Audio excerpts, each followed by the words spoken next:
Hello guys, welcome to our channel. This is Teja. అయితే జగన్మోహన్ రెడ్డి గారు ఓడిపోవడానికి బలమైన కారణాలు ఏంటి? ముఖ్యంగా షర్మిల గారు ఉసురు తగిలిందని చెప్పేసి కొంతమంది అంటున్నారు, లేదు తల్లి ఉసురు తగిలిందని చెప్పేసి అంటున్నారు, లేదు తిరుపతి దేవస్థానం మొత్తం కూడా జగన్ వచ్చిన తర్వాత అపవిత్రం అయిపోయింది, ఆ ఉసిరే వెంకన్న బాబు గారు ఉసిరే తగిలిందని చెప్పేసి అంటున్నారు. ఒక పక్క వైఎస్ వివేకానంద రెడ్డి హత్య కేసు వల్లే జగన్ కి ఇన్ని ఇబ్బందులు ఎదురయ్యాయి, ఇన్ని ఓట్లతో వెనక్కి తగ్గిపోయాడని చెప్పేసి అంటున్నారు. మరి అసలు బలమైన కారణాలు ఏంటో కూడా మనం తెలుసుకునే ప్రయత్నం అయితే చేద్దాం. ప్రస్తుతం ఇదే విషయాన్ని మనతో పాటు డిస్కస్ చేయడానికి ప్రముఖ సీనియర్ జర్నలిస్ట్ ఇమ్మంది రామారావు గారు ఉన్నారు. నమస్తే సార్. నమస్తే బాబు. సో ఆల్మోస్ట్ జగన్ చాలా దారుణమైన పరాజయాన్ని అయితే చూశాడు. సో చాలా మంది ఉసురు తగిలింది ఇంకా చాలా చాలా చెప్తున్నారు. సో మీరేం చెప్తారు వాటి గురించి?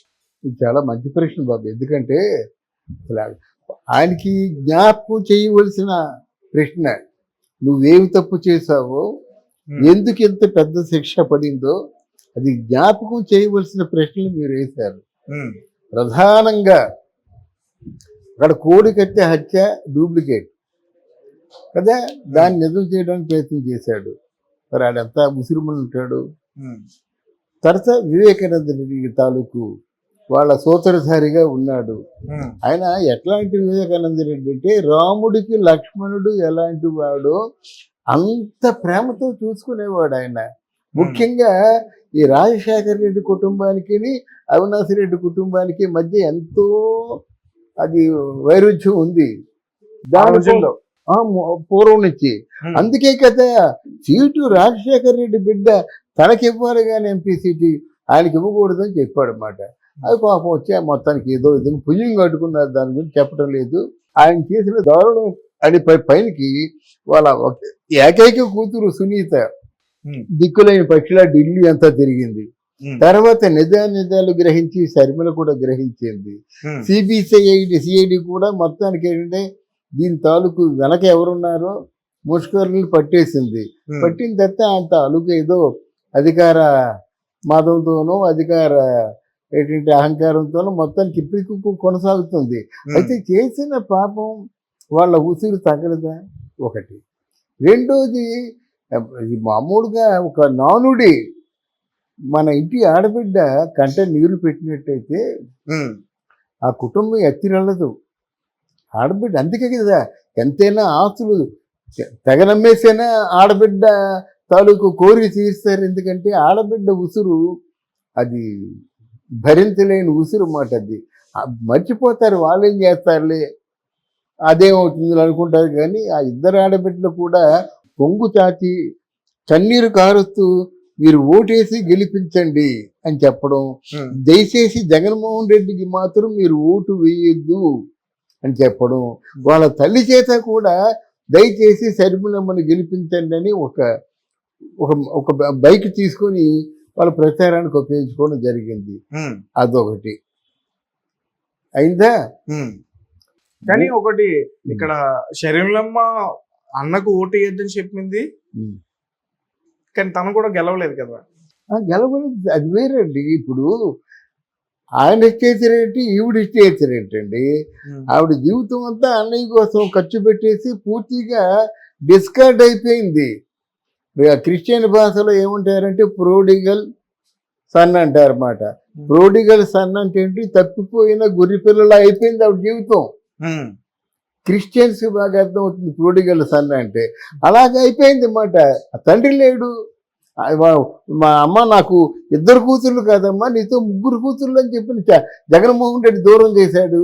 ఏమైపోద్దండి ఆ మాట. ఆయన అన్నాడు కదా, నాకు 2 కూతుర్లు కాదు, నువ్వు నా కూతురే అన్నాడు.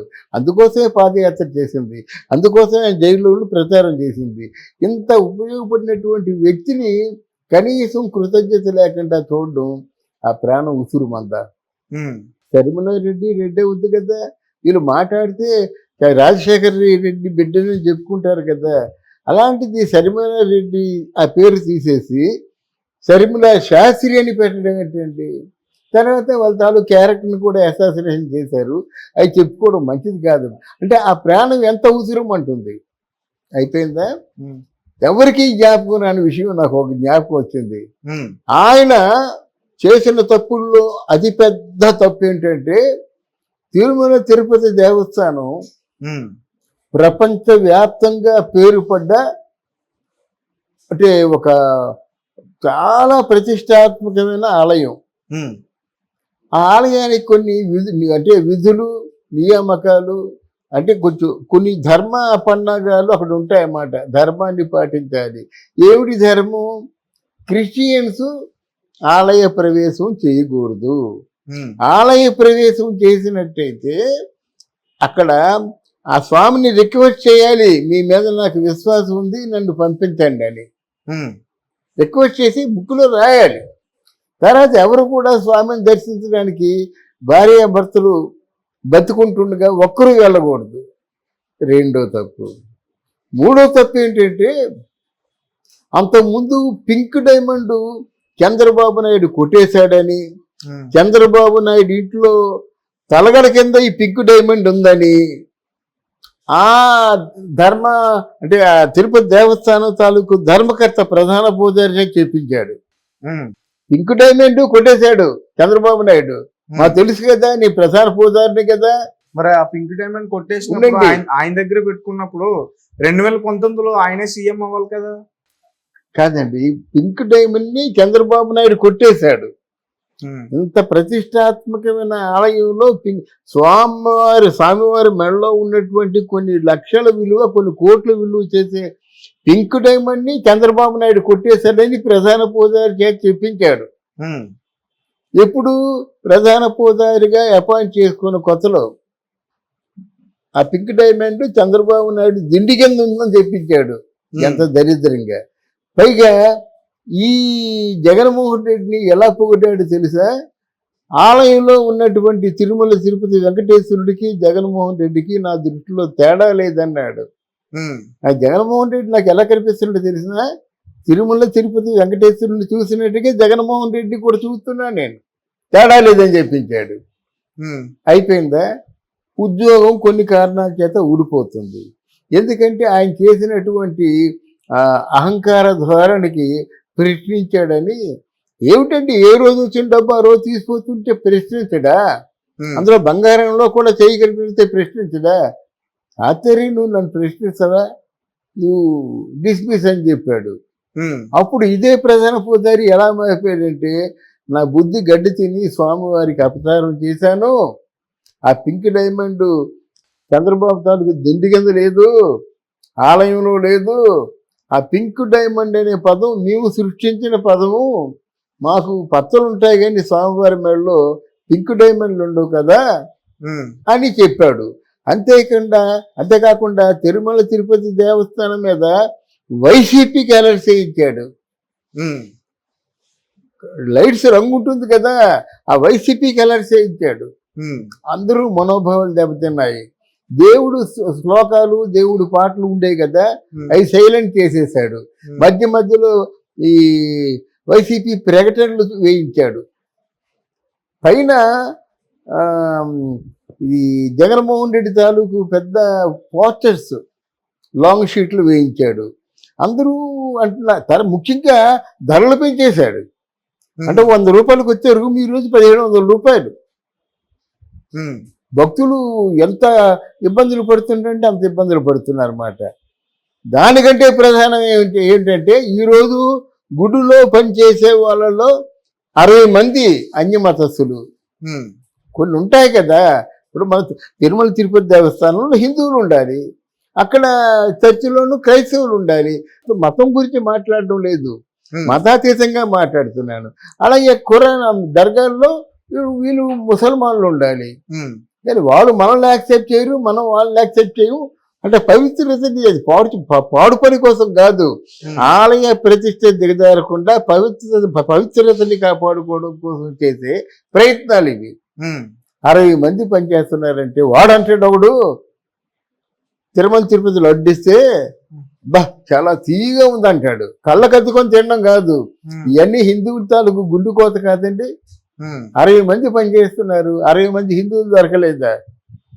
అంటే అన్ని మతస్థుల్ని వద్దని చెప్పడు కాదు, దేని పవిత్రత దాని, దేని అంటే నిష్ట ఇవన్నీ ఉంటాయి కదా, మడి తడి శుద్ధి అని ఉంటాయి కదా, ఏ మతానికి సంబంధించిన విధంగా ఉంటాయన్నమాట.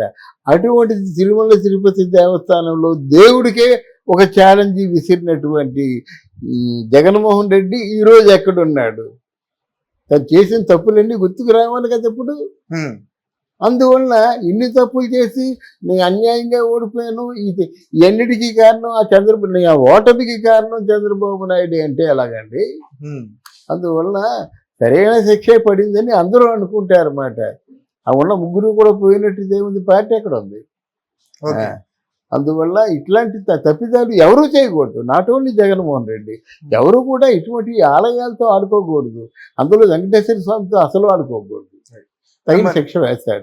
మరి వైఎస్ వివేకానంద రెడ్డి హత్య కేసు వల్ల కూడా కొంచెం డౌన్ అయ్యారు అన్న. అది కూడా అండి, అసలు ముందు జగన్ తాలూకు ఇమేజ్ పోవడం, ఈ హత్య జరగడం, ఆయన ఇమేజ్ పోవడం, తర్వాత దారుణమైన మాటలండి. చచ్చిపోయి ఉన్న వాళ్ళ మీద ఎవరైనా నిందలేస్తారండి? సబీనా ఏదో ఉంది, ఆ అమ్మాయిని ఉంచుకున్నాడు, అయినా అవసరం చచ్చిపోయిన తర్వాత. అయినా అంటే కేవలం అవినాష్ రెడ్డిని కాపాడుకోవడం కోసం ఇన్ని అబద్ధాలు ఆడాలా?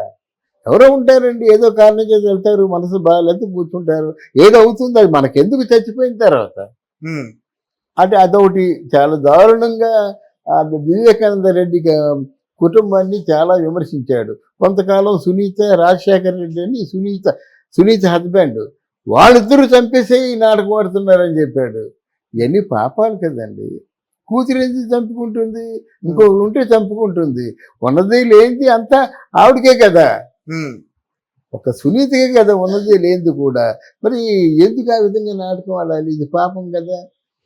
అవినాష్ రెడ్డి ఈ విధంగా ఈ సూత్రధారి అని తెలిసిన తర్వాత కూడా ఎవరు దాన్ని ఆపలేరు.